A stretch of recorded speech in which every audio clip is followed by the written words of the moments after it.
Assalamualaikum and good evening to you all back with us in Go Shop Show. With us your host this time. My name is EMYLIA SUHAIDA binti YAACOB. Today we like to introduce about the product USB Colourful Humidifier. The product has an oval shape. The product have a three color, black, white and pink. Kejap. Assalamualaikum. My name is EMYLIA SUHAILA binti YAACOB. Model product of USB color humidifier is DQ107. The height of the product is 106 kg. Humidifier has two button. First and second. Stop. Okay, in the box, dia have USB and product. Okay guys, this is our product USB Colourful Humidifier. The product is so beautiful and very small.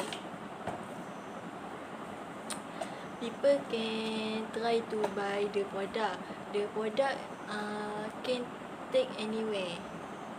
And this is a USB untuk humidify. This is a perfume of the product. First rose, second lavender and third jasmine. Okay, now we went to tutorial USB Colourful Humidifier and let's go.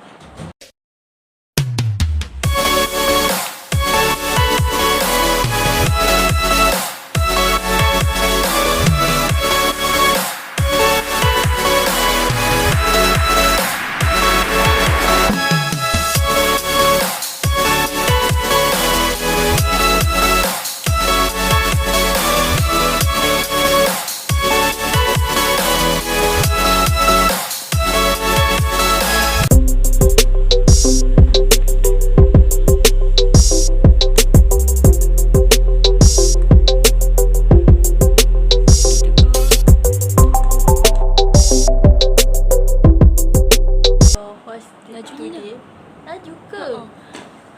Produk. Gelap terang sangat. Sumpah. DQ.